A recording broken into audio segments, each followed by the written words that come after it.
Now, China's President Hu Jintao is coming to Washington, D.C. on Wednesday, and the stakes couldn't be higher. And the Chinese president emphasized the need for cooperation with the United States in certain areas, but also called the American dollar-dominated currency system a, quote, product of the past. Well, for more investor and author of this book right here, A Bull in China, Jim Rogers is talking to us all the way from Singapore today. So quite a statement there from Mr. Hu Jintao. Hoping we have Jim now. You yourself, there you go. Hi, Jim. You yourself have said that the 21st century will be China's century. I want to get your take on Mr. Hu Jintao's comments, and also for you to elaborate on your own statements there. Well, Dina, I don't see how anybody can object, and we certainly hope that China and the U.S. work together and grow together. We could all work together, and then we could have more prosperity in the U.S., more prosperity in China, and more prosperity for the world. So, yes, I very much hope that everybody can figure that out. Unfortunately, history shows that politicians, for their own reasons, try to stir up trouble. Let them stay home. We'd all be better off. But again, what do you make of Mr. Hu Jintao's statement? A pretty drastic statement there, questioning the U.S. dollar as the global currency. Well, Dina, he's not the first person to question the United States dollar. The Chinese have been worrying for several months. The Russians have been worrying. The Indians, look around the world. Everybody's been worrying about the U.S. dollar, and I hope you're worrying about the U.S. dollar. The U.S. is the largest debtor nation, not the largest debtor nation in the world, the largest debtor nation in the history of the world. And unless somebody in the U.S. figures out something to do about that, we're going to have more problems. And the Chinese should be worried. I'm worried. I'm an American citizen. I'm an American taxpayer. I'm worried, too. And Jim, you've also said before that if we have a trade war, something else to worry about, you said that that would be the end of the world economy. But if we consider the balance of power between the United States and China, and also the economic realities in both countries, at this point in time, does China have incentive to listen to the United States? You know, throughout history, whenever you've had trade wars, it's led to serious economic problems. Nobody has ever won a trade war. Everybody loses trade wars. The trade wars were what caused the Great Depression in the 30s. Among other things. And if we have a trade war, then you're going to have international trade collapsing, you're going to have a lot more bankruptcies, and everybody's standard of living is going to decline. Again, you don't have to be very smart. You just have to go back and read a few things and look it up, and you'll see what happens when there are trade wars.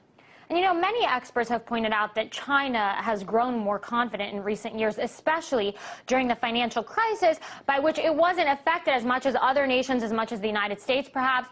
So what are they doing that we're not? Well, in China, they save and invest over 35% of their income.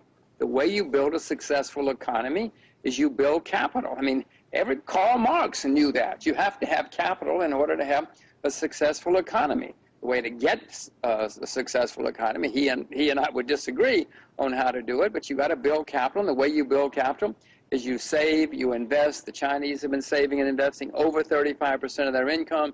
In the United States, we've been saving and investing 2% of our income. We've been borrowing and consuming. They've been saving and investing. You know, I do want to take it back to the fact that Mr. Hu Jintao is basically giving the sense that he wants to challenge the current financial order. How does he plan on really doing this, and do you think he's going to be successful? You mentioned that he wasn't the first to bring it up, but he's talking about it now. It's out in the open.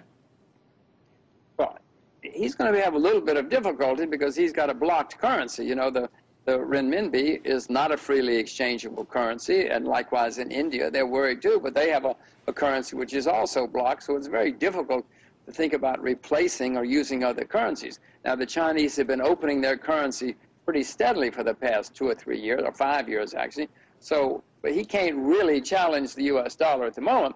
He can say we have to have major changes in the world or we will stop financing you, and that will put pressure on the U.S., but the renminbi cannot replace the dollar, not as long as it's a blocked currency. I happen to think that's a mistake the Chinese are making.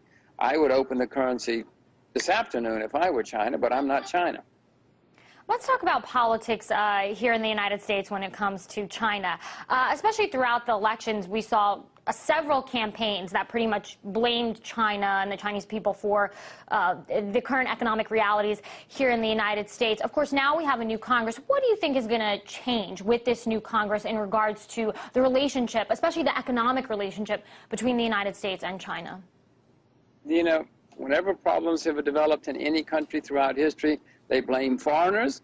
It's easy to blame the Chinese for America's problems, but America's problems, many of them are self-inflicted. We discussed some of them before. So as long as America continues making mistakes, we're going to have more problems. But politicians are going to blame foreigners because it's easy to blame foreigners, and I hope that it doesn't develop into more trade wars. If it does, be very worried. But what about these U.S. corporations? I mean, they're the ones who are shipping the jobs overseas. Obviously, they want to make a bigger profit. They're getting cheap labor overseas. But still, the blame here, the rhetoric here is not really around U.S. corporations. Well, I mean, corporations, people in business are there to make money. They're not there as charities. They have to move to where the production is the cheapest. And if it's cheaper to invest abroad and produce abroad, they're going to do it.